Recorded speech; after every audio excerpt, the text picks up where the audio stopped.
want to say something before I get started on the game, now that I got a platform to do so. Luke Fickell, I want to tip my cap to him. And I was sad on Sunday, and that's selfish. I was sad personally. I was sad for our university and our institution and our city, because that's how good I think he was as our football coach. And that's selfish. So I texted him that, but I also congratulated him because I know him. He's become a friend here in the last year. He made a ton of efforts when I first got here, a ton of efforts to reach out to me and, build a relationship with me and give me good, genuine advice. And I'll never forget that. I'll always value that, and he'll be a friend forever as far as I'm concerned. So I'll miss having him around, but just want to take the opportunity publicly to say how much I appreciated what he did here, how much I think we can learn as a program from what he did. We have learned, and we've tried to implement some of the things that we've learned from looking from a distance, talking to him and his staff. And I'm going to miss him dearly, but I do wish him and his wife Amy the absolute best because they are great people. And then finally, I got so much faith in John Cunningham and the rest of this department, university. We'll find another great football coach, and the football program will continue to move forward. But a lot of that will be because of the work that Luke Fickell did to get us where we are, and his staff and his family. So anyway, just wanted to start with that. It's good to come back and win. It's good to be back in our own building. We didn't say this to our guys, but the Maui tournament's been going on for so long, and it is the best preseason college event. You do want to play in those events, but there's a long history of teams coming off of that event, especially teams on the East Coast and Midwest coming off of that event and really struggling the next week because it's tough. We all had a hard time getting out of bed this week, and I never have a hard time popping out of bed during basketball season. So it's a tough thing. Monday I thought was one of our worst practices of the year. I went home angry, couldn't sleep all night. I was so dang angry about practice. And then we talked to some other coaches from other teams, and they said they had their worst practices that were at Maui, and they had their worst practices of the week too, or the year too. So I think, to come out here and have some good moments, have some not so good moments, but to feel a win, to be back in our own building, coming off of that trip, I think that was needed, and definitely feel good about that part. David DeJulia scores his 1,000th point, so really proud of him, really happy for him. That's an important milestone. It's not like there's 100 people on that list, but that is not a major list when you think of how many people play college basketball and how many people play high major college basketball. So to tip his cap to him. I'll hopefully answer a couple of your questions before we even have to take them. We said it in the press conference a couple days ago. We got to become a defensive-minded team. We got work to do there. We preached it this week. We worked on it this week. I'd like to think we preach it and work on it every day, all the time anyway.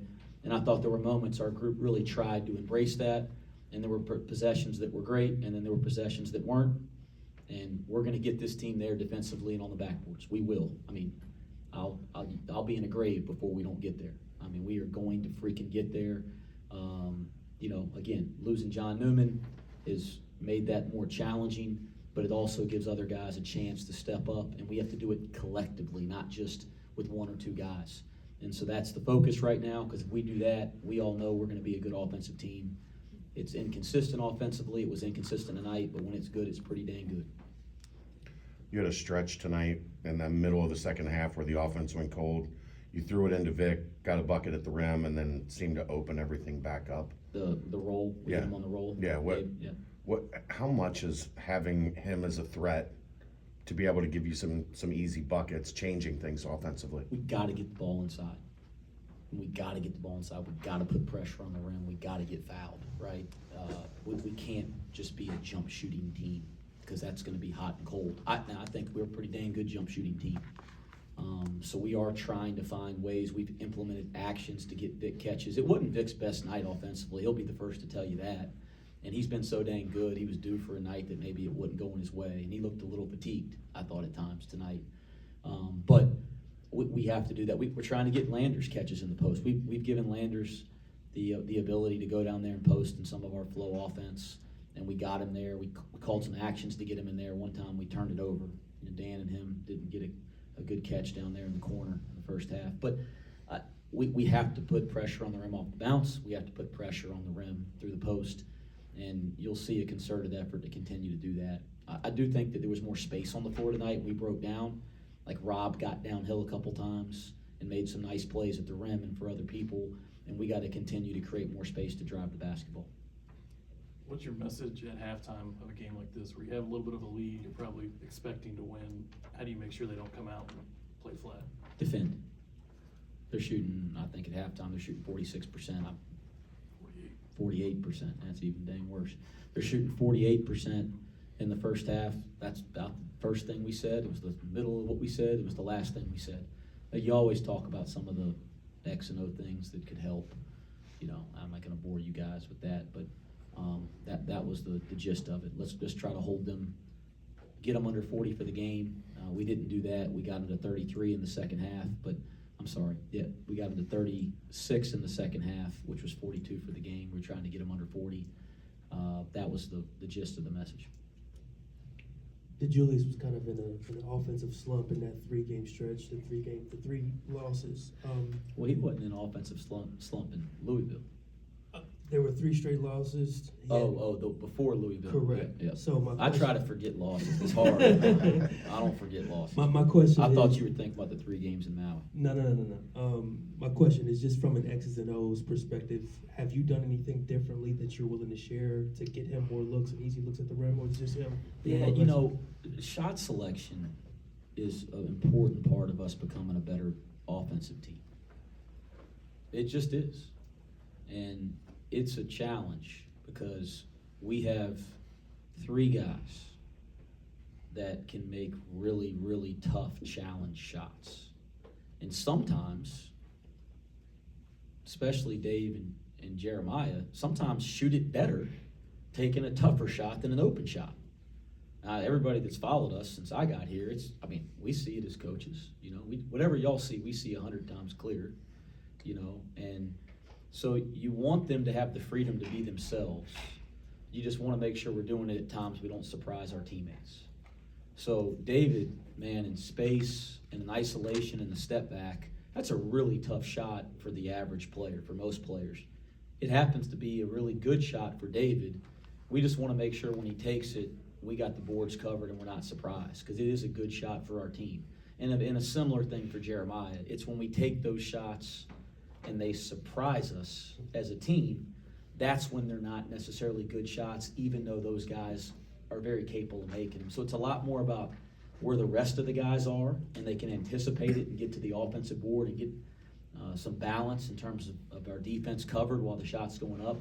That's kind of the gist of what we're trying to do, because we know we're going to have to let them shoot some tough ones, and for every time they do that and you think frustrated, don't get frustrated. It's when they make them. But we just got to do it when we have the board covered and we have our defensive balance covered as well.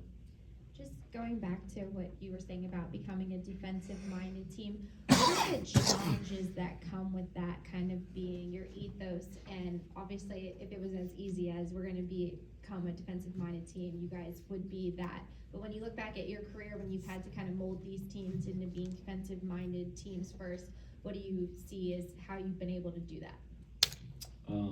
Relentless will. I'll just be relentless about it. I've always been that way. I ain't gonna stop now. I try to grow and adjust as a coach every year, but when it comes to guarding people and rebounding, it's what I believe. I'll go to my grave believing that, and I'll be on it every single day. And I think I have some guys that understand how important it is and want to be good at it. We just gotta relentlessly work at it. And that's probably not the tricky answer you wanted, but it's just going to be a relentless approach until we get where we're supposed to be there.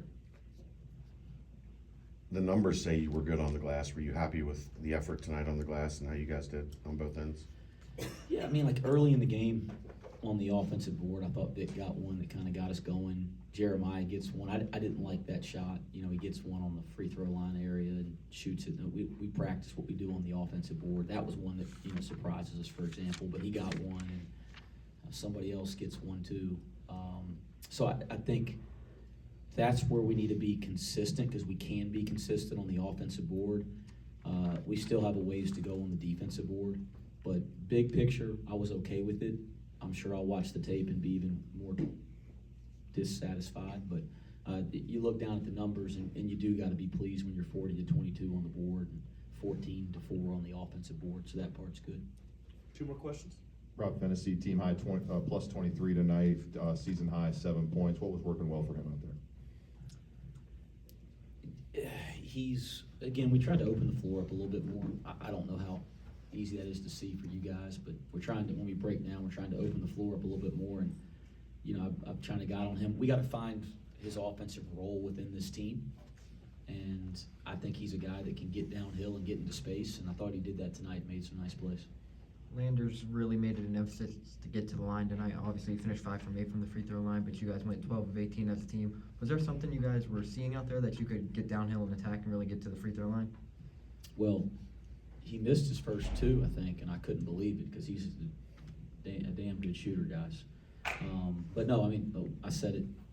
I mean, yes, we're structurally, in the way that we practice, we are trying to make sure that we are structured in a way that we put more pressure on the rim and try to get fouled. He got some of his fouls, you know, getting guys in the air with his shot fake out in the perimeter, so it wasn't as much attacking the rim for him.